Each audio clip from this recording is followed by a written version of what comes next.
कश्मीर में जितनी ज्यादा बर्फबारी हुई है उसके बीच ये कर पाना बहुत मुश्किल होता है। एवलांच आते हैं इस इलाके में, लेकिन बीआरओ ने एलओसी से लेकर एलएसी तक ये दिखाया है कि वो क्या करने का जज्बा रखते हैं। इसीलिए तो चीन उनसे चिढ़ता है और पाकिस्तान उनसे डरता है।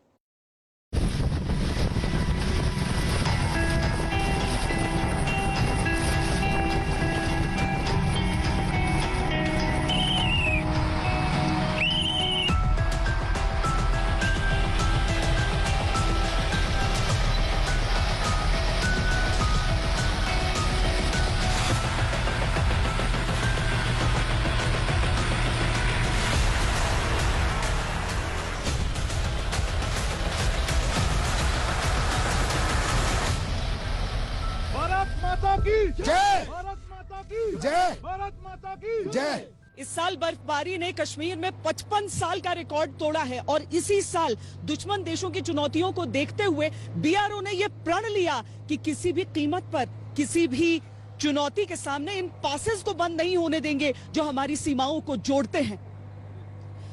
आज हम हजारों फीट की ऊंचाई पर इन्हीं वीरों के हौसलों को मापने के लिए आए हैं।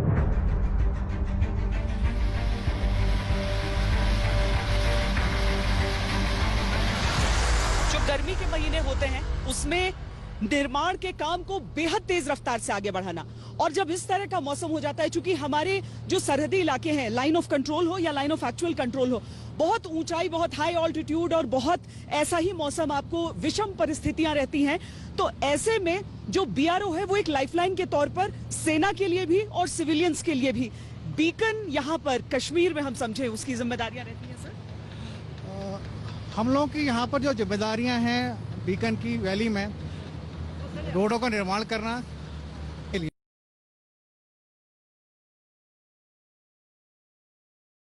उसको प्रोवाइड करना। इतनी ऊंचाई पर इतने ठंड में आप कैसे मोटिवेट करते हैं अपने?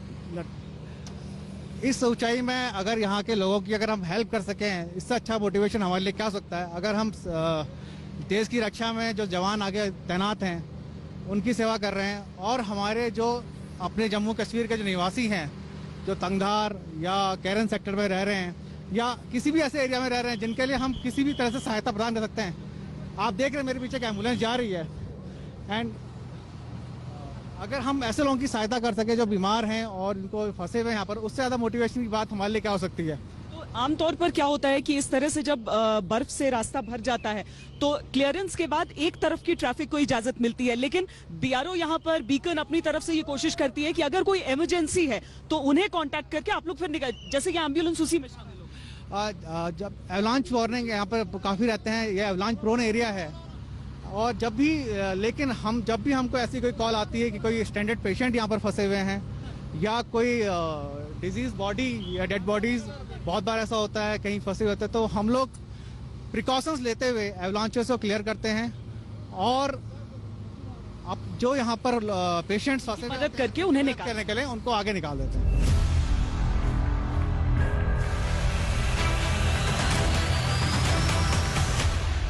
जो चुनौतियां यहाँ पर हैं उन्हें भी समझना बहुत जरूरी है, क्योंकि देखिए एवलांच की हर स्तर की वार्निंग होती है और कहते हैं कि जो सबसे ज्यादा जो खतरनाक होता है एवलांच की चौथे स्तर की वार्निंग, उसमें भी बाकी भले अंदर रहें, सेना को भी कहा जाता है प्रोटेक्ट करिए, लेकिन एक सैनिक है हमारे जो बाहर रहते हैं। आप लोग ये जो एरिया है ये भी एवलांच प्रोन एरिया? हाँ, ये इस इलाके का one of the most prominent avalanche sites है। यहाँ पर we have casualty reports every year, and luckily इस साल अभी तक ऐसा कुछ है नहीं। एंड अभी आपके सामने as you have come slide आया था विच वी आर क्लियरिंग, ताकि ये रूट ओपन रहे। क्या चीज होती है जिसकी वजह से लगता है कि कितनी भी ठंड पड़ जाए, रात का कोई भी समय हो, लेकिन हमें काम करना है और लक्ष्य?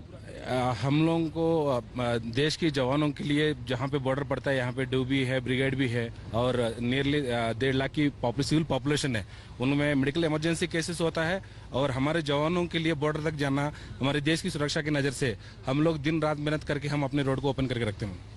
बीआरओ एक ऐसी संस्था होती है जिसमें आपको यहाँ पर सेना का अनुशासन भी है क्योंकि इसमें सैनिक भी हैं, और यहाँ पर तकनीकी दिमाग भी है क्योंकि यहाँ पर इंजीनियर्स हैं, और इन सारी चीजों को मिलाकर ये एक ऐसी संस्था बनती है जो किसी भी मुश्किल हालात में किसी को भी मुश्किल में नहीं छोड़ना चाहती। यहाँ पर जब हम पहुंचे हैं तो हमने देखा कि गाड़ियों की लंबी कतार लगी है और जो स्थानीय लोग हैं उनके लिए सड़क यहाँ पर खोली जा रही है। बीकन होने से मदद हो जाती है आप लोगों को? बहुत बिल्कुल मदद होती है। टनल की मांग है यहाँ पर, लेकिन जब तक टनल नहीं है और ये सड़क है तब तक आप लोगों के लिए क्या ये लाइफलाइन साबित होते हैं बीआरओ बीकन के जो? हाँ, ये यहाँ पे बड़े दिन रात काम करते हैं, इनकी बड़ी मदद रहती है सेवरों के साथ, और कभी अगर गाड़ियाँ फंस जाती हैं ये निकालने की कोशिश करते हैं, तो आउट टाइम में भी काम करते हैं, इनका बड़े हमें हेल्प है। चाहे लाइन ऑफ एक्चुअल कंट्रोल हो, जहां पर होते हुए निर्माण से अगर चीन चिढ़ता है तो उसके पीछे कौन है? बीआरओ के जवान। चाहे लाइन ऑफ कंट्रोल हो जहां पर लगातार अगर कनेक्टिविटी बनी रहती है तो उसके पीछे कौन है? यही वो चेहरे हैं, बीआरओ, जो दिन रात किसी भी समय आपकी सेवा में हाजिर जरूर रहते हैं, चाहे इनका कामकाज नजर आए चाहे नहीं आए, चाहे ये वर्दी में आपको दिखे या ना दिखे, लेकिन इनका जो समर्पण देश के लिए है उसमें भी कोई कमी नहीं रहती। कैमरा पर्सन सैयद मोहसिन और हितेश कुमार के साथ श्वेता सिंह, कुपवाड़ा आज तक। पिछले कुछ सालों में बीआरओ के कामकाज में काफी तेजी आई है। वो इसीलिए कि पहले ministry of transport, road surface transport के अधीन वो आते थे, और जो बजट आता था वो मिनिस्ट्री ऑफ डिफेंस के जरिए, इसीलिए प्रोजेक्ट्स को आगे बढ़ने में मुश्किलें होती थी।